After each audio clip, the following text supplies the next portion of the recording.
Okay, we're live. Now let's phone on silent. Let's record a goddamn episode for once. Can we do that? Are we allowed to do that for once We in our can handle freaking that. lives? Here we go.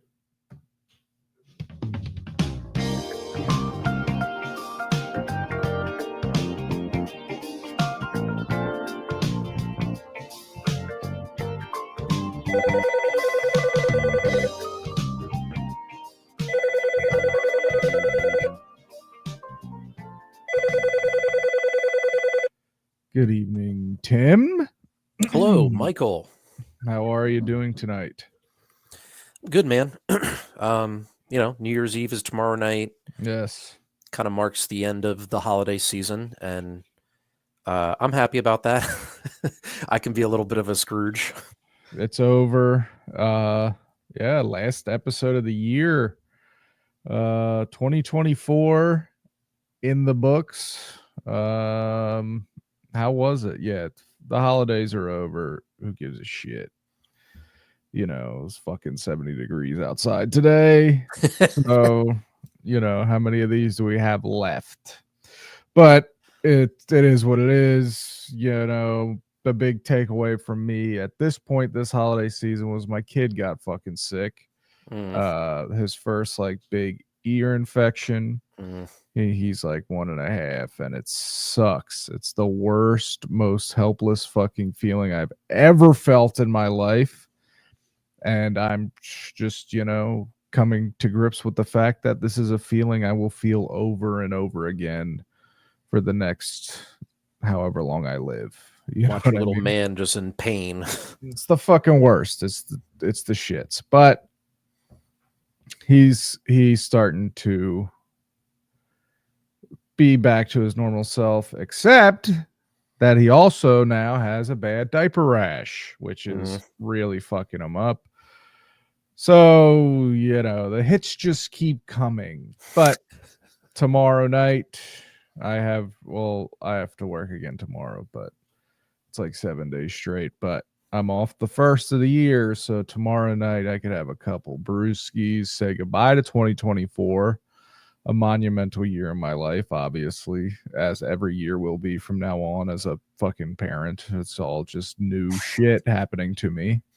But 2024, we had something you're happy about, the presidential election results. Obviously. So, certain aspects of the human American experience continue to be hell, but at this point, I think it's just so calloused over that it's just like, who gives? Like, yeah. So a load of shit's gonna suck, probably forever, but that's just life. So you gotta take the good with the bad. So let's hope for more good in 2025.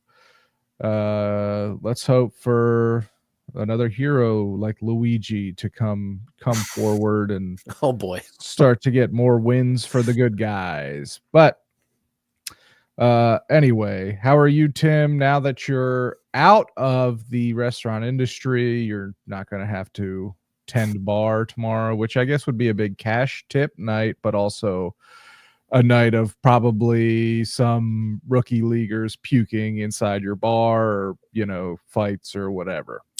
New Year's Eve was actually pretty tame compared to what you would think. Night before Thanksgiving was amateur hour. Oh yeah, that's terrible. That's hell. Yeah. I'm trying like St. Patty's St. Day. Patrick's Day. That's a fucking shit show. Yeah. Sure. New Year's Eve is pretty calculated, and people are there for the long haul. So they might sit down at like 8 p.m. and they know they're going to be there to watch the ball drop. So they're not like going nuts for 4 hours until that happens. Oh, that's good to know. Yeah, I mean, at least in my experience between Appetites on Main and Iron Hill, like it was more surprisingly like mature, despite maybe the people were still in their 20s, but they weren't like raging. New Year's Eve, you you wear a little nicer outfit than you wear on Yeah. St. Patrick's Day. Yeah. You got your new clothes from Christmas, you're dressed up nice, you're going out, you're drinking champagne, you're eating whatever. If you're at Appetites on Main, you're eating a sloppy ass corned Reuben. beef sandwich, you're Yeah. covered in slop, and your stomach's full of French fries, and it's a good day. But yeah. I like New Year's. New Year's is fun. Yeah. But yeah, we last recorded on, I think it was November 4th. So it was the week of the election. Oh, it was pre-election. It Oh was God. pre-election. So we haven't talked about, election. We haven't talked about Thanksgiving. We haven't talked about Christmas.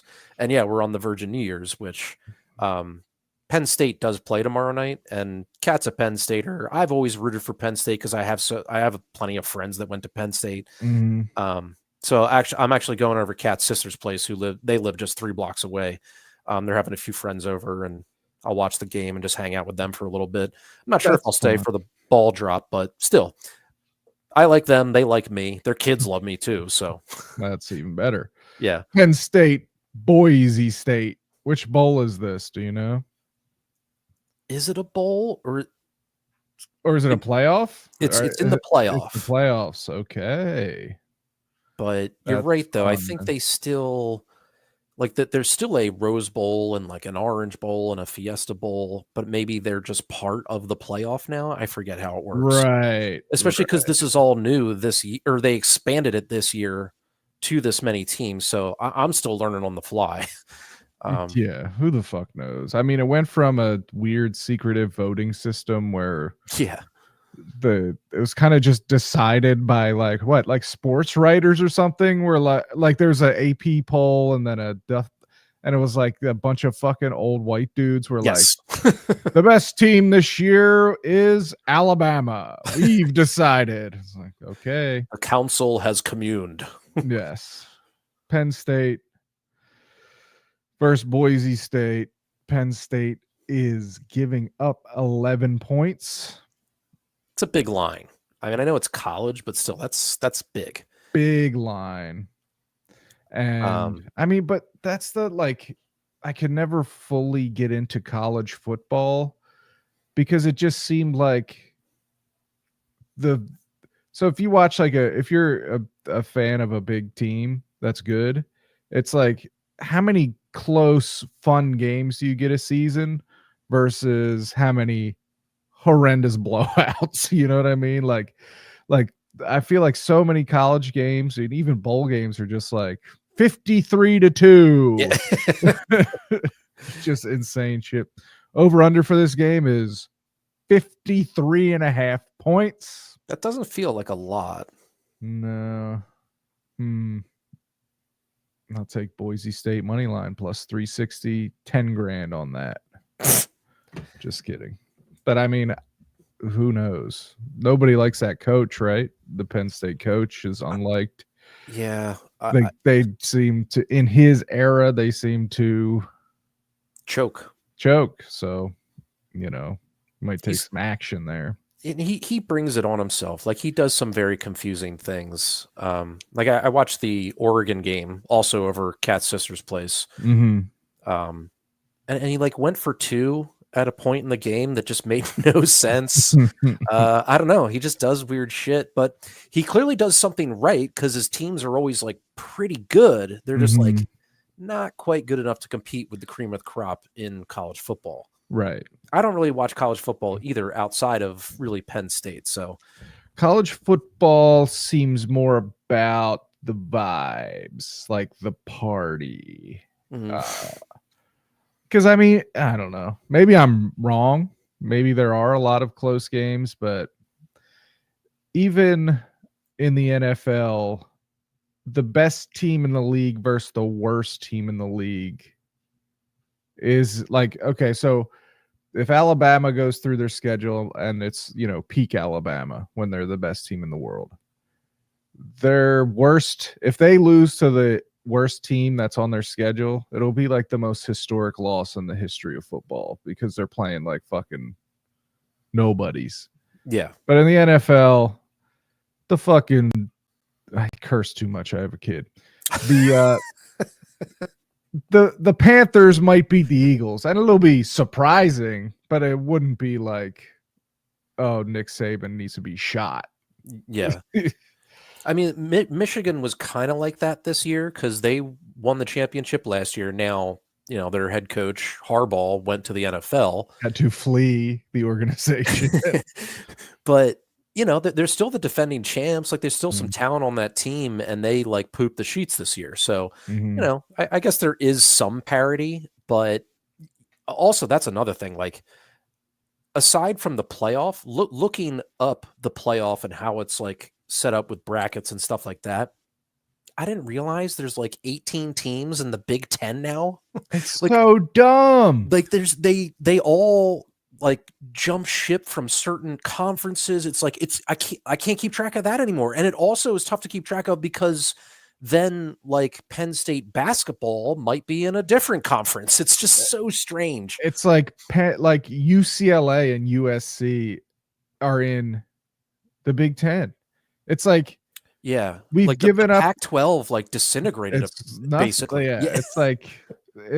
And sorry, my Penn State basketball, I think they are in the Big Ten. That was a bad example, but I think that's what sucks. Chip Kelly had said before that NCAA football should be separated from the other conferences, because if a team like UCLA is in the Big Ten now, it's only for football. That's the only sport they care about. And it's the sport that makes the whole school money, which is fine. But it's like, why do they have to be in this conference where the softball team now has to fucking travel to Penn State? Yeah, that's really weird. It really, like, doing the conferences should be geographically separated, so we can kind of keep the false idea in our head that these are school kids, like, actually, and it matters. Like, travel for these kids that have classes is taken into consideration, instead of now it's just like, nah, that no one cares about school. This is about fucking old men watching and tailgating. But it's just doesn't make any damn sense. And like, change the name of the conference. If there's 18 teams in it, called the Big 18. Yeah. Or whatever. Or if there's 16 teams, the Sweet 16, whatever. Yeah. Yeah, like, and actually now that you say that, Penn State isn't in Philly or Pittsburgh. It is in smack dab the center of the state. So you have to fly, 5 fucking hours just to get to like Pittsburgh, to then take a bus another like 3 hours or 2 hours. Like, what a pain in the ass. Unbelievable. Yeah. I mean, give me a break. And then, you got class Monday. You're going to class. Come on. Kat will say that while she was at Penn State, Zach Mills was the quarterback, I think, her like younger years. And then Michael Robinson was the quarterback, maybe junior, senior year. Michael Robinson went on he wasn't a quarterback in the NFL, but he was like the fullback he was the fullback in San Fran, but then he was the fullback for most of Beast Mode's prominent years in Seattle. Yeah. Kind of weird how like a quarterback becomes a fullback, but that's just how like big and physically gifted the guy was. He was a giant freak. He was awesome. But she said like she had some class and he was in it and he was there every single class. Was he? Yeah. Just to give like an anecdotal example of, hey, the best player on the team, the quarterback, was at class. Yeah. Good for him. But it's like that. I'm more saying it. I'm not coming at this from a like, these student athletes need to take their studies more seriously. It's like, give these kids a goddamn break. They have classes. Like, they have stuff they need to be doing, but it's like, just like these pot-bellied Southern men, I imagine, with like, their shirts tucked in and being like, yeah, we're tough. We play tough football. I don't even know what I'm talking about, but I think I like saw it was either like a 30 or for 30 or something like that about Arian Foster. And he was like a late round pick. I think he came out of Texas, I want to say. So he went to a big college, but he just like wasn't a high draft pick. But then he like went on to the NFL to be amazing. But he like really bitched about how he's like, I don't think people understand how much when you're at that level of college football, it completely consumes your life. You Yeah. have no time for anything else. So like even the idea of going to your classes and like finding time to study to like pass your classes is a struggle. Then think about like having to afford basic life needs. You can't have a fucking job. Like Right. Yeah, like you're gonna pick up a shift at Chipotle on off right, campus. It's right. how oh yeah, I remember Air Force. Sorry, I'm like kind of jumping the ship or jumping the shark to the conversation about like paying college athletes. And it's like, that's why, like, they have absolutely no time for a job. Right. And if they and then in the past, if they it's just insane. Like obviously they should get some money. And it because like if you're able to sell your autograph Mm-hmm. for money, then nobody should tell you you're not allowed to. It's insane that they ever did do that. It's the amount of money that the freaking kids bring in is astronomical. And you're not going to cut them off anything. You're going to give them, say, what? Oh, well, they get a college education. They're on scholarship. What the fuck's that worth in 2025? The paper it's printed on? Give me a break. You gotta cut these That's the kids biggest in. argument too against it. It's like, okay, you know, or Yeah, they, old man, shut up. yeah, people throw around the term like, oh, but you get the privilege to go to college that you might have otherwise not. It's like, Again, like we talked about, no, they don't. You're treating them like professional athletes, yeah, they're but you're basically not the paying minor them. leagues. Yes, yes. And what we know now about football and long-term brain health, nobody should be playing football and making money for other people for free. It's when you think about it for more than 30 seconds and you still argue that they shouldn't get paid, I think you might be a dumb piece of shit that just doesn't like young black people. At the end of the day, if we're being honest here, because SD card full. It's okay though. Is that for what we're recording on?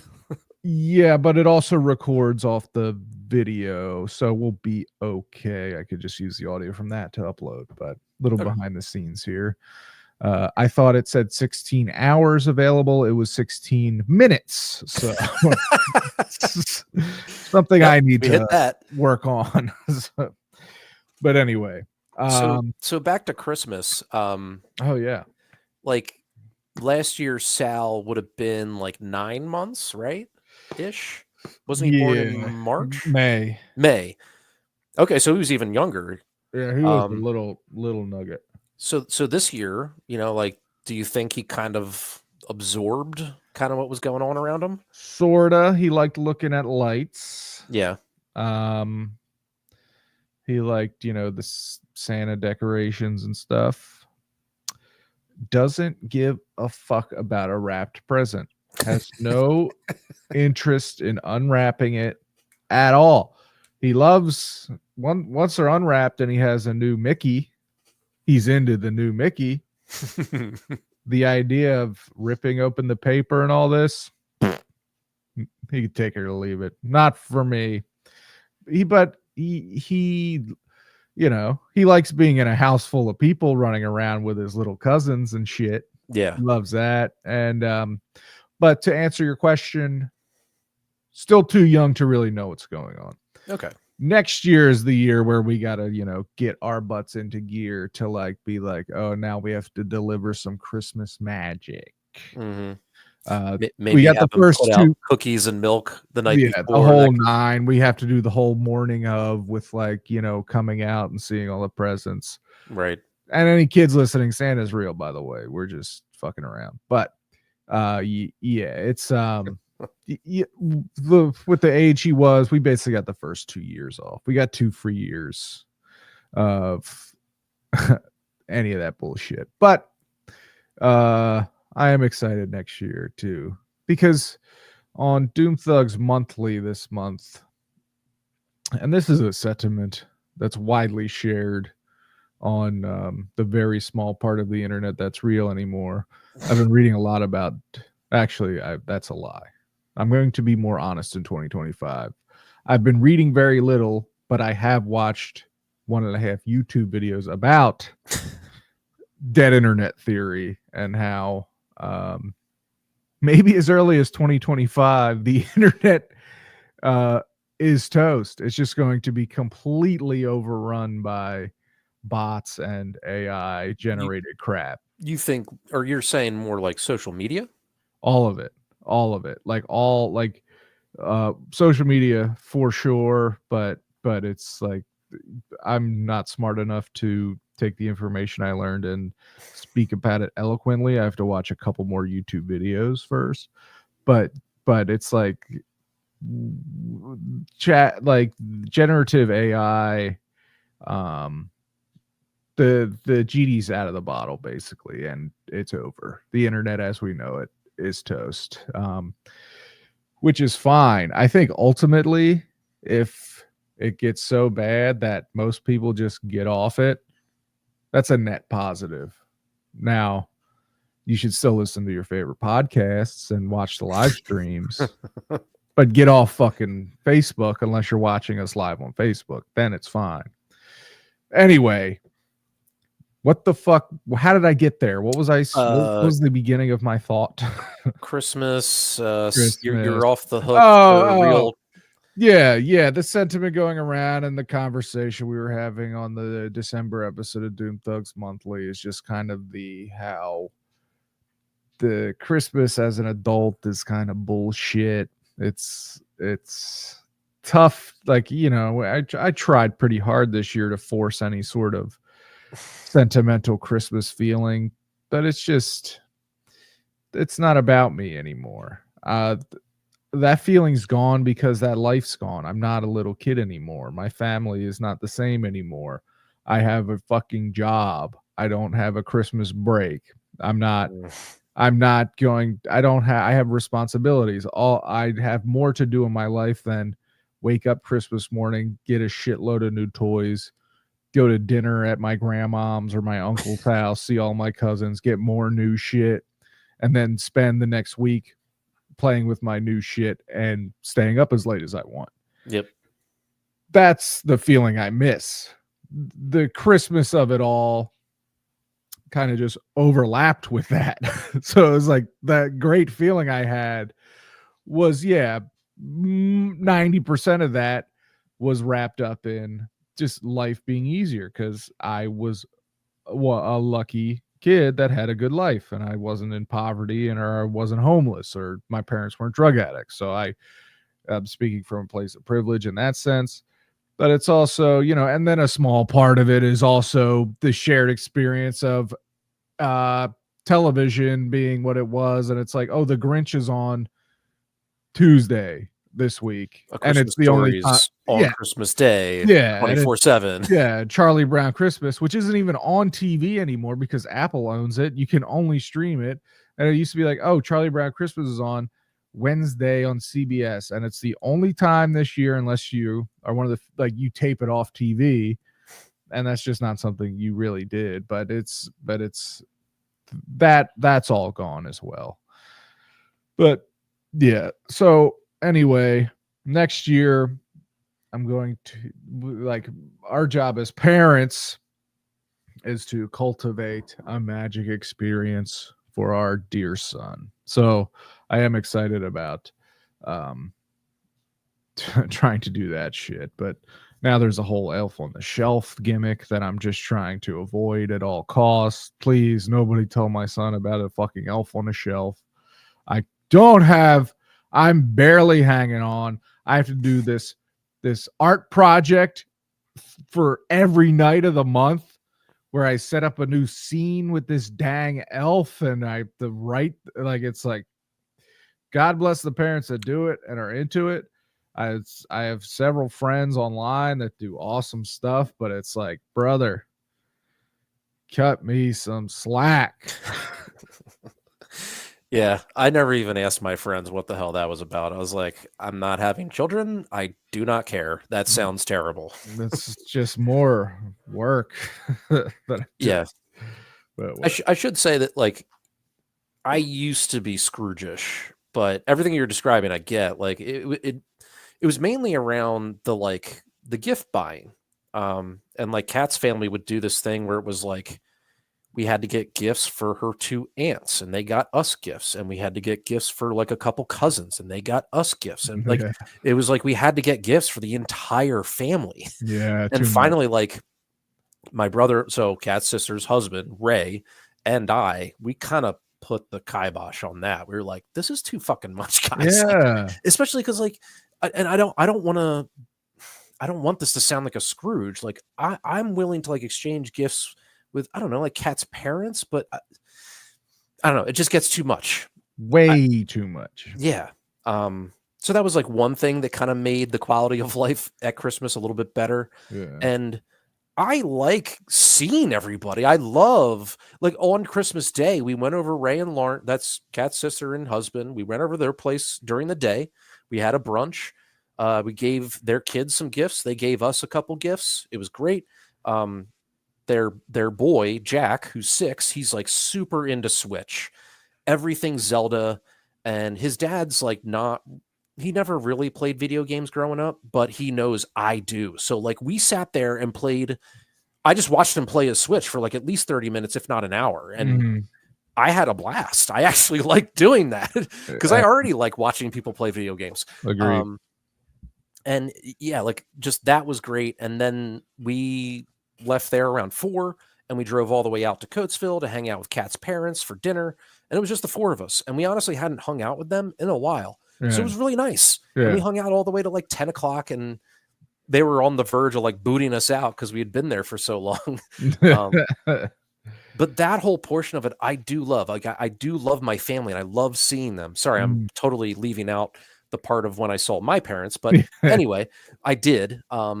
That's I think what's valuable. Like the gifts are a nice like added bonus, but it just puts so much anxiety and stress on it that you Yeah. kind of miss the point. Yeah. Beyond the financial, it's just the Yes. pressure. The Yes. pressure of like, man, what you just described filled me with anxiety. Like ants? You have Yeah. to get like we're adults. Like Yeah. I like That to piggyback off what you're saying about being adults, it's like at some point we just are boring people. we like what we need in life, we just get for ourselves. So when I get asked around Christmas time, what do you want for Christmas? I'm like, I don't know, a fresh pair of fucking socks. yeah, $100 bill. That's what I got from my Sure. in-laws, and that was great. I was Yeah. like, "Oh, Chris Pondo." Tammy took it right away, but anyway, it was nice to hold for a couple minutes. But but yeah, I'm with you. The commercialism of it, the consumerism, the unbelievable pressure to spend a fuck ton of money, but then try to act like it has some sort of meaning. Like, what are you talking about? Season of giving? You just want me to spend $500 at Target? Yeah, like it's somehow gonna create this intangible, special, magical experience. Like, fuck off. Wow, look what I spent 3 hours at Marshall's at, like, just being like, should we get this? What does she like? I don't know what she likes. Like, should we just get this? I don't want to get her a gift card. No, we can't just give her money. They're gonna get us something. It's like, oh, fuck this. It sucks. But I'm glad you chop that down, and because it is a season of giving your love and attention and your time. That's what's agreed. That's what we can agree on is important, is just hanging out, having some laughs. And it's around the solstice and we are pagans. I am leaving out the fact that Kat pretty much takes over all of the gift buying. She just taps me to ask family like what they want, or even just ask me for ideas, and I at least help with that. And then she's good at getting the gifts, so I kind of like copped out of that part of it. But I think I just realized on Christmas Day, going over to her sister's, going over her parents, and then getting home kind of late, and I had to work at 7:30 in the morning on that Thursday. That's tough.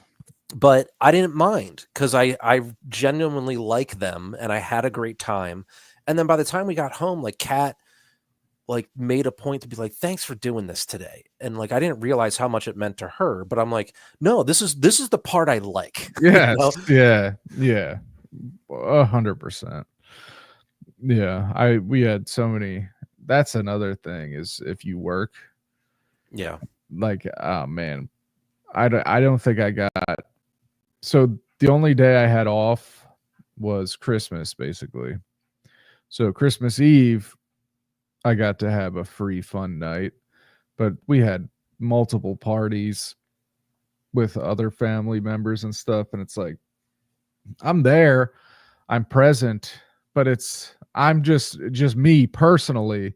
If I have work the next day, I just can't have as much fun as I want to. You It's like, just have this like hanging dread over yes, your head. oh, perfect, yeah, just like, oh great, yeah, this is fun, but it's starting to be kind of late. If we get home, if we start to leave now, we'll probably be home, and then if I fall asleep, I'll get maybe 5 hours. Shit, and it's like, fuck. It's like, and it's like, Plus, it's going to be bedlam at work. yeah, exactly. It's the most stressful time of year in my industry. I only cried once this year, but it's like, I love parties. I love to party. Oh man, Timmy had a new job this year and they had a work Christmas party, which is something like I never really experienced, but we went to Sligo, Sligo and Media. Yeah, that's swanky. We had the upstairs room and it was just like, it was great. It was like all decorated for Christmas. And that's a really nice bar, really good looking bar, dark wood. And they fed us. We fucking open bar, and it was a ton of fun. Again, work the next morning, so I still had 3 Coors Lights, but maybe I want to have 5. I'm at a party. You know what I mean? That's how I like to party. I don't drink that often, but if I'm at a party, I drink, and I'm luckily I'm a pretty fun drunk and not a mean or angry drunk. So yeah, 2 or 3 beers is just enough to like make you tired and go to bed. yeah. So it's like, it sucks. I'm at this wild family party. I want to do some shots or something. You know what I mean? It's like, I just haven't worked the next day for anything. Sucks. It's like just automatically going into the event you're doing. At least 50% of the fun points are deducted pre-event, which is tough. Yeah, it's funny. I get PTO at my job, and as any job, like you can only carry over a certain amount to next year. So like our boss like put a kind of like a disclaimer out there, like, hey guys, like be sure to get your PTO in before the end of the year. This is back in probably like late October, early November. Just saying, like, burn your PTO before you lose it. And I'm looking at the schedule to like, maybe, I'll take some extra days off around the holidays, but my team is small. We're only 5 people. And there was already 2 people off like the entire holiday season. So it's like, well, I can't request off. So, it's impossible. Yeah. And really this whole holiday season, I've been working overtime because those other 2 people were off. Right. Which is fine. I like, it's not that busy right now, so I'll take the extra money. It's just kind of funny that like, I mean, that option's not really there. Use your PTO, but it's impossible to use. Yeah. And like the one guy on our team, Bob, he's like near retirement. He's like the guy that's worked there for a long time. He's so knowledgeable, great coworker. But he probably puts in his PTO, like he's probably already put in his PTO for next Christmas. For sure. He's no fool. Yeah. So maybe I should do that. I don't know. Yeah, get on top of it. Yeah. So I can do what you're saying and not have to get up at 7 to work at 7:30. Like, how much Christmas spirit I would have if I even like just had the week between Christmas and New Year's off. Oh my God. Yeah, like when we did get together with my side of the family, it was the Sunday previous, so it was the 22nd of December, and that was just the best time for my brother, his wife, and kid to hang out. And you can just tell there's like an aura and vibe about them that they're clearly off for like the next 2 weeks. Yes, they're buzzing. They're floating through the air. Totally. Yeah. And meanwhile, we're just kind of like moping around, like, "Meh, I have to work tomorrow." Yeah, this is fun. Okay, I'm gonna go. I can't wait till my alarm goes off at 3:45. Fuck me. No, no. But you got to power through these things and have fun when you can, because you don't get that much time with people in the long term. I mean, aside from like the people that live in your house, you Yeah. don't see other people as often as you think you do. So that's the nice thing about the holidays. It's like, even, obviously, I don't know why I have to disclaim everything I say before I say it, but I know there's people with shitty families they dread seeing. I'm not one of them. And even like, it's like, oh, it's a lot of work to get together. But once you're together, it's like, God damn, I'm glad I saw you people. See you next year. Don't try to contact me before then. But no, it's great. But I'm glad it's over. And I am off New Year's Day. So New Year's Eve should be a ton of fun. You know what I mean? Hopefully not too much fun. I have made the mistake of starting a new year incredibly sick and hungover. I don't like being anymore.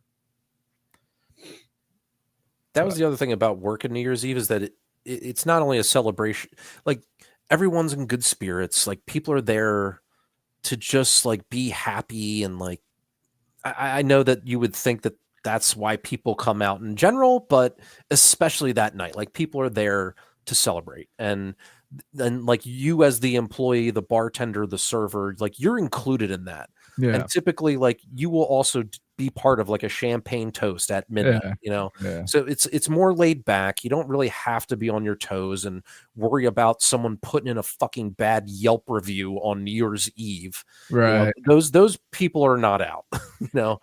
Yeah. And it's like it's the holiday without pressure. It's Yeah. like there's no expectation other than have fun. And then midnight comes, everyone's hugging, it's like, Right. hey man, happy new year, man. It's good. It's a good one. Oh man. Anyway. So Christmas and Thanksgiving is what it is. Yeah. That's so long ago at this point, I don't even remember. It's pretty much rinse and repeat without the gifts. You still get together with mostly the same family. At least that's how it is for me. And, Yeah. you know, eat some good food and hang out and BS, maybe throw some football on Yep. Get up early the next day and go to work. again. But what can you do? At least I don't work in the mall anymore on Black Friday. Oof. That was difficult. But Which mall? Christiana.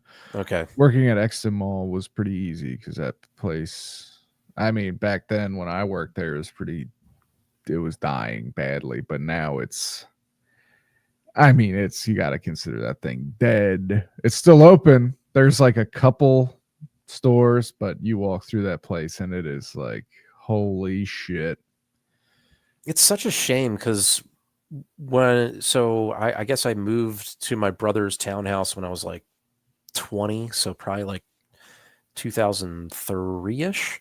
And at that point, like the Exton Mall had a lot of what King of Prussia had, just it was smaller, not as congested, not as Mhm. crazy of a zoo. Yes. That's what made it so fantastic. And then Yeah. it just gradually started losing stores. And yeah. And now it's like, I don't know, half mainline health or something.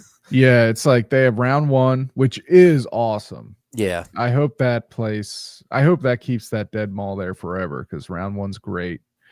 And then there's like a Taylor, Mm, and there's like a Habitat, which is like a hippie store, and then yeah, a lot of mainline health. But it's it's a good place to walk around. yeah. There's still a food court, I assume. Yeah, I didn't see it last time I was in there, but there's probably at least one or two restaurants in there holding it down. Yeah. I'm sure there's a place to get a slice of pizza. Yeah, there might have been a Sbarro in there. I can't remember. Last I was there was like a Five Guys. Oof, I'm fucking hungry. That round one, that like, yes, it's like, I don't think you can walk in round one and then walk into the mall. Like You it's can. Oh, you can. Okay. Yeah. But still, like, it is so big and massive and like its own entity that I don't think it matters what happens at It's the it's mall. it's the Sears. So it's the old Oh, Sears. that's right. Yeah, Yep. so you could go in either through the mall or through the outside. And yeah, that's totally its own thing. Um Man, I love it. I went there for like a little work to get together, just like my team and one other team. Oh So it was yeah. maybe 6 to 8 of us, not a lot. And we bowled. And it was like a Friday or Saturday night, and it was packed. Like, it's a thing. Like, I think round one is here to stay. Yeah. And man, I remember like you could get a fucking you could I don't need to say fuck so much. I get a 2025 Tim on the show. I'm gonna have a shock collar on, and you're gonna have the button. And every time I say the F word, you got to shock me. Okay? I don't think Holly Parker minds, but Tom Parker definitely minds. He doesn't like cussing. Just the excessive cussing. Yeah. Well, When we hang out, like, we occasionally drop an F bomb, but you're right, you do curse a lot. I have a very foul mouth. Um, but round one, you get like a $3 beer, a domestic $3 beer at the bar, and it's just awesome because you expect to go into a place like that and just get absolutely torn apart. But Yeah. it's not like that. I mean, it's like it's reasonably priced food and beverage, and a bunch of crap toys, but it's not like it's not a total you could walk out of there being like, man, we had a good time and didn't spend a stupid amount of money, which Yeah, and as far as the video games go, I kind of get paralyzed by choice because there's just yeah. so much there. But yeah, I'm definitely in on round one. Yeah, let's go there tonight. Uh, What day is it? it's Monday. Monday. Might be dead, but Again, I have to work at 8 a.m. oh yeah, I have to be in at 4 tomorrow, 4 Ew. a.m. 4 to what? I mean, I get out at 11:30, which I'm not complaining about. I'll probably be able to sneak in a nap tomorrow before the party, because I hope to goodness I can, because 4 a.m. to after midnight at my age, give me a break. I'm going to be with some beers mixed in there. Oh, that'll be tough. But we'll see. Man, I can't see shit. I'm actually blind now. But yeah, the only other thing that happened in my life was Baby Metal. That was like the week before Oh Thanksgiving. yeah. Tell me all about that, Dude. please. So yeah, it was up at Lehigh. I mean, it's considered, like, I guess, Allentown, but Bethlehem, I thought, right? yeah, Bethlehem. Which is a bit of a drive. Yeah, it's like an hour 15 ish away. So that's kind of why I requested off not only that day but the next day. I took PTO because I was like, I'm not getting up at like 6:30 to then drive back here to work 9 to, like, fuck that. I'm just taking some PTO, as I just described. I have too much of it anyway. But yeah, my brother went to Lehigh, so I was like pretty familiar with Bethlehem, but like kind of in the main part of the town, there was, even back when my brother was at college, this old steel mill that was no longer in use. But through the years, they like turned it into, some of it, a museum, and they like kind of gentrified the area and like put up some like new, maybe townhouse, like apartment situation. Well, they also put in this hotel slash casino slash, you know, concert event thing all in one. And that was my first time experiencing it. So yeah, drove up there, got in my room, went to the hotel bar to have a beer there because it was free. It came with the room or something. Oh, you got a room. That's awesome. Oh yeah. Sorry. That was also why I was not going to be coming back to work the next day. I was like, fuck it. I'm just going to get a room because it's all right there. Yeah. Yeah. So yeah, I had dinner at one of the restaurants like outside of the casino, and everything is like a minute walk. Like from the hotel to the restaurant I went to was like a minute. It took another minute to walk to the casino. And there was also like a big ass food court kind of connected to the casino. So I could have gone there and just got some like cheap stuff, but whatever. I was like treating myself. But yeah, like walked into the music venue within a minute, and I got there like right on time. So I got there well before the opening act even came on. So I got up pretty close, and it was like a blonde chick, a dude on guitar, and like a drummer, and that was it. And they rocked. They were pretty cool. And then after that, like you know how concerts go, where like after acts, people kind of Mhm. file out, hit the bathroom, maybe grab another beverage, or they were legit there for the opening act and they might leave. Yeah. So yeah, a lot of people filed out. I like forged my way forward. Also, I guess I should say, yeah, I'm there by myself. Yeah. This is not the first time I've gone to a concert by myself. I go to movies by myself a lot. It's just kind of I'm my thing. I'm right there with you. I go to concerts mostly by myself. Yeah. So yeah, I got pretty close, and Baby Metal came out, and they're just so fucking fun. They're Yeah. just so rad. Um, there's certain singles that older singles like Papaya, and they did a single with where like Tom Morello is the guitarist on it. Oh, I didn't know that. Those couple songs, they don't really do much for me, but they played them. They're fun, but they also hit like all of the other songs I wanted to hear them play. Yeah, like it just was so rad. What did they open with? Or I should say, where in the show did they play Gimme Chocolate? Gimme Chocolate was towards the end. Yeah. The final song was Resistance, which is like Mhm. the last song on their first album. They opened with it's another song off their first album. I want to say it's just called like it's not Headbanger, but it's like something similar where it's just like really metal, and they just kind of come out doing this. Yeah. They're just kind of standing there while the band is just ripping and shredding. So it's the three girls, Yep. and then what's the band like? We got drummer, two guitarists, I'm assuming, bass. And Yeah. are they like wearing masks? Can you Yep. see? So the band's all masked and they're just ripping.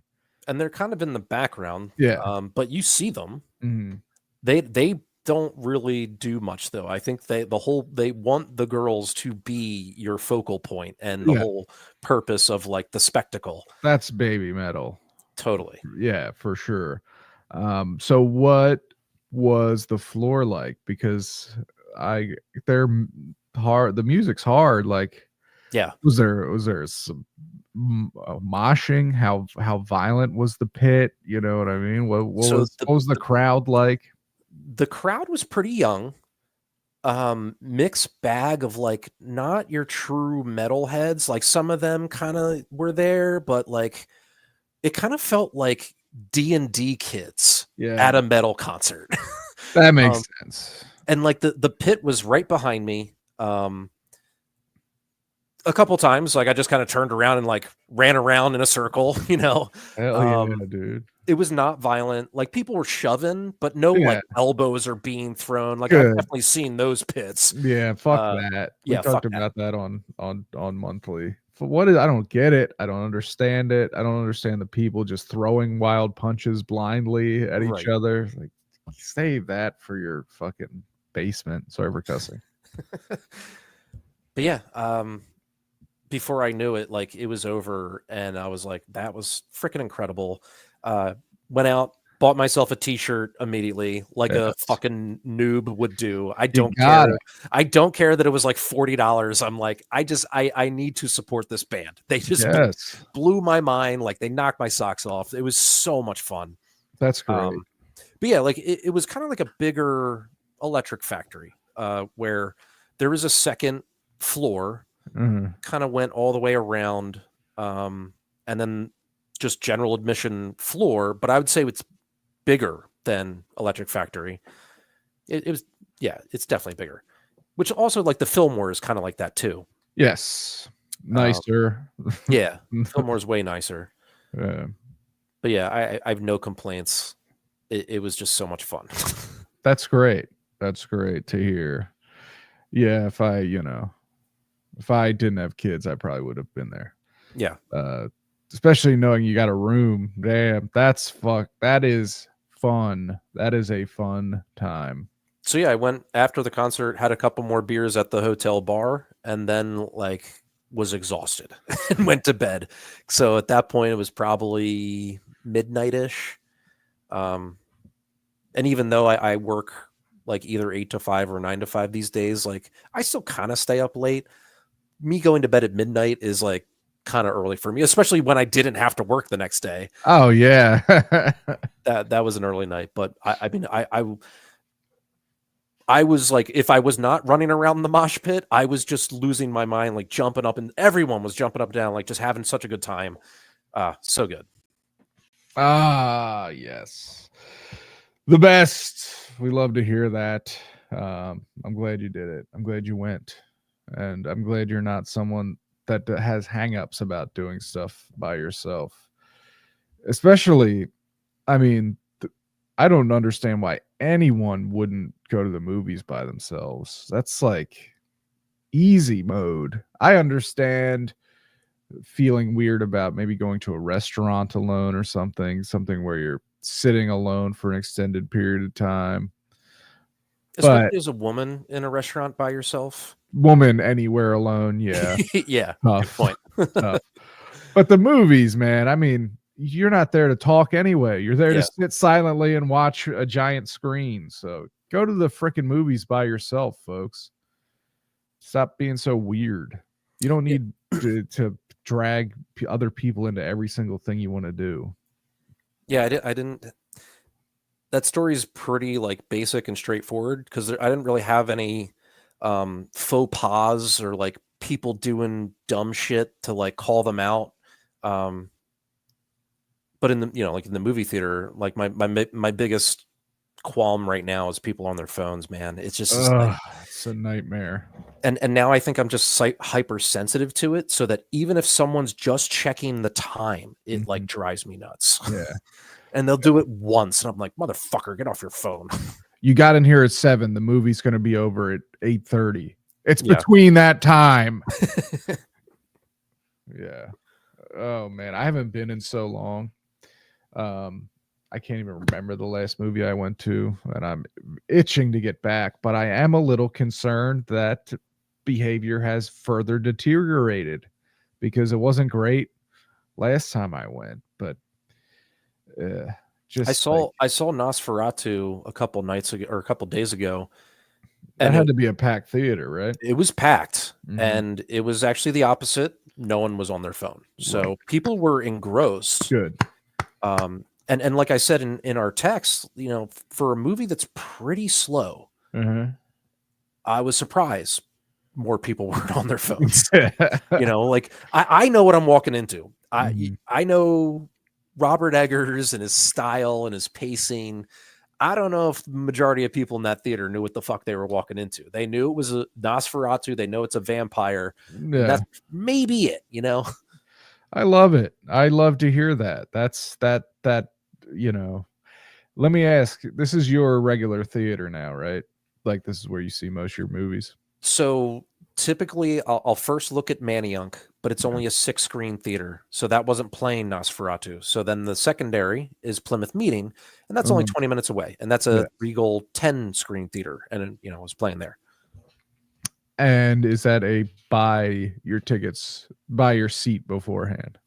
I always do, because I also have the unlimited thing. So I just have to dial up the app and just like boom, boom, boom. No, that's great. I think that is an innovation that the movies did great on. It really eliminates the like stress of walking into a especially, man, if you're walking in during the previews, it's dark and you're like, you don't want to be standing there looking around for empty seats. Where is GH?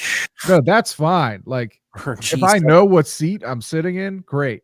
But like you used to just have to walk into a crowded theater. Oh yeah. Like, find an empty seat. You're right. I forgot about like that. With somebody that's like 2 of you, and it's like you're there on like opening weekend, and you get there kind of late. It's like, oh, we're gonna sit. Are those seats open, or should one person? We're gonna have to split up. And then if you were in a group, and it was a packed theater, and one of your idiot friends was like, we're running late. You have to save 4 seats for us." Be like, Oh "Are you god. out of your mind? Yeah. That's So then impossible." you're putting your hand in front of like 4 I'm fucking sorry. Yeah. seats. Or like laying your God, I jacket and be forgot like, about that. That yeah, sucked. it was terrible. I'm so glad the movies moved to now if they could just give us assigned seating and give me at least the option to get a paper ticket, I'll be happy. But They'll give you one.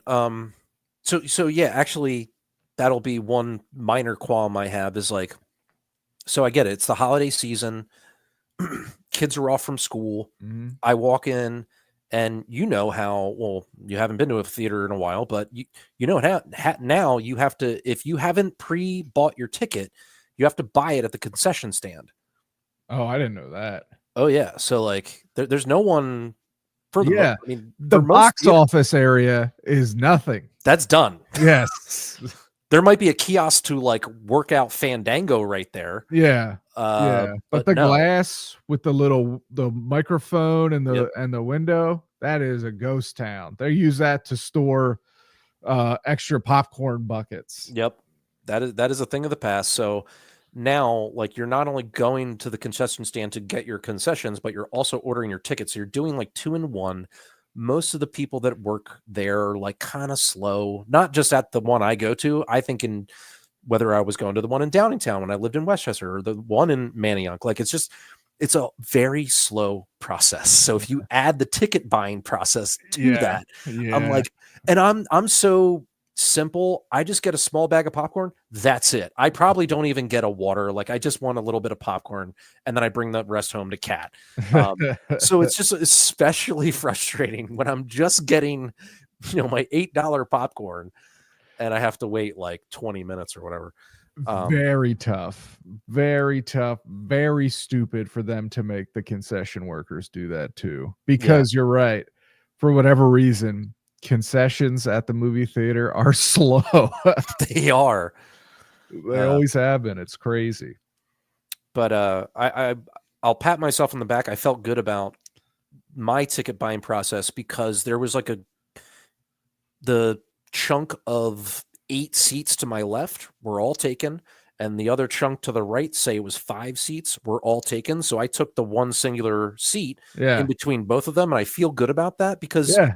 most times that seat's not getting sold. Yeah. No Yeah. one, and even if a singular person is going to the theater, they probably don't select that one because they don't want to be like smashed up against everybody. Yeah. I don't mind that at all. Right. Right. Especially a crowded theater. That's good as a single rider, being like, I'll take that seat.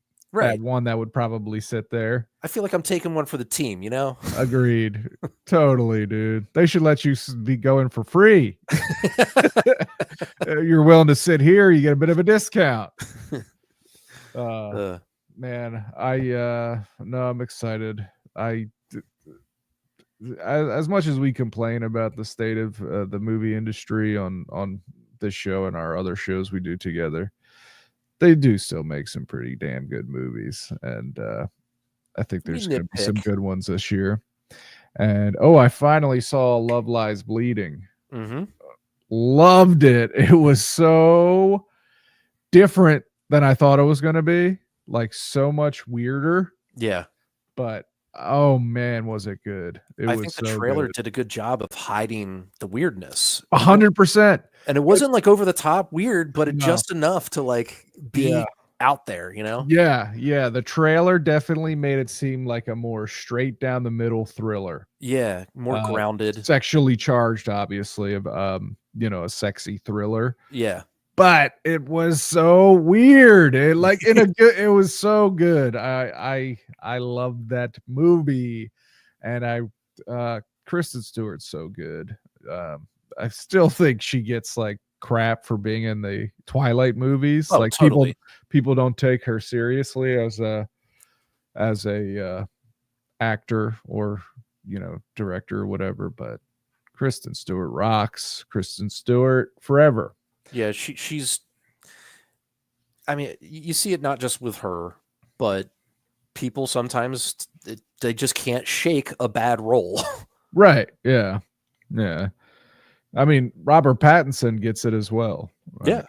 mean, even no matter how many times he's Batman, he's still the vampire first. And I said it to you guys in chat that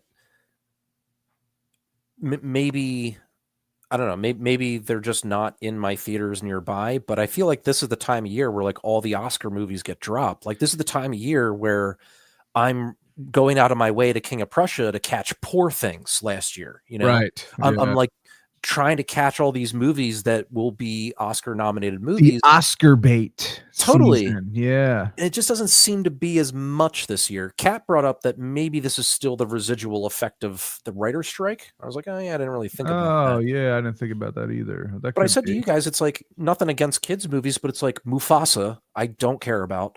Sonic 3 and Yeah. fucking Moana 2 right now. Yeah. I'm like, fine for kids, but I don't know. There's No, yeah. What was the Christmas Day releases would be the Bob Dylan movie, right. which people are saying is good. Yep. Nosferatu. Right. And then I guess Wicked really has been since around, Thanksgiving, maybe. yeah, I think Right? it's been in theater that long. Yeah. Yeah. But are any of those movies like none of those movies are like The King's Speech or whatever, Right. movies that are clearly like this is a good movie. This is highbrow. Yeah, yeah, you're right. There is a lack of that right now. Maybe because I don't know. A part of that has to be streaming, right? Like some movies, like some Oscar movies just aren't in theaters now. They're just Yeah. straight to streaming or whatever, which sucks. Or it's like it's a crate like a Netflix movie will get an insanely limited release and then just be on Netflix and then be in the Oscars. And I'm speaking a little bit out of my ass. Like I know I don't think the Oscar noms have come out yet, but a lot of like, people that do pop culture professionally have like released what they think the nominees will be, and I haven't looked into any of that. So maybe it's out there and I just kind of missed it and I'm being oblivious. I don't know. You're pretty tapped into movies. You're a big movie guy. Well, I deleted my Twitter account though, so I don't know about anything anymore. But how many freaking movie podcasts do you listen to? You got Unspooled, Blank Check. If you listen to those two, you're in the loop. Yeah, good point. You don't need to rot your brain on Twitter and just see upsetting things. But man, oh crap!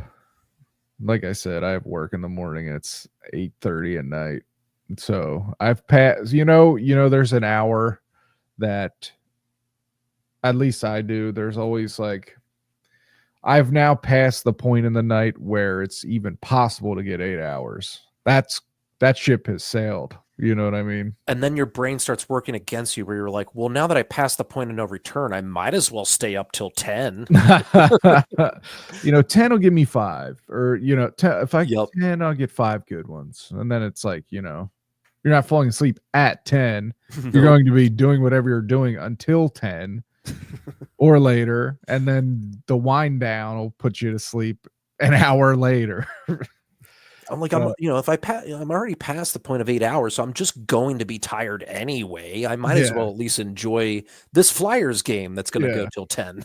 Yeah. Or it's like they're on the West Coast. I'll stay up till 3 and get 1 hour sleep. No, those days are gone. The young man days of like 2 hours of sleep, wake up, go to work, no shower, stinking probably to high hell, probably still drunk. Dude. Yeah. I pity my coworkers and my customers. Man, just those long, long days of like, oh man, I'm never doing this again until next weekend. Anyway, Tim, it was great to talk to you. Great catching up. Always. Happy New Year to you, my man. 2025. Here we go. It's gonna be a good one. Can't wait to talk Congo with you and the boys. True. All right. I always forget to plug Pop Addled. Just search Pop Addled anywhere. You'll find us. And you, me, Keenan, and Harrison, we're going to be running through Michael Crichton novels turned into movies, right? Yep. And you had me roll a D&D dice to select our first one, and it landed on a 6, which happened to be Congo, baby. Congo. We're starting strong. A movie I've never seen. I'm excited to see it. I think I'm going to go to Booth's Corner and try to find it on tape. I think something about Congo on tape just seems right to me. I feel like my friend Chris across the street had it on tape, so I'm going to try to get that done. This statement should be embarrassing, but I've seen Congo so many times that I probably don't need to rewatch it to do this episode. Like, I Crazy love Congo. That's people hate Congo. I know. You love it. I'm excited to see where I land on it. It should be a good time, one way or the other. I should say that I understand why people hate it. I don't care. But anyway, awesome. You should get to bed. Yeah. Good night. I'll see you soon, bud. Yeah. Always a pleasure. Bye, everybody listening. Holly. Thanks.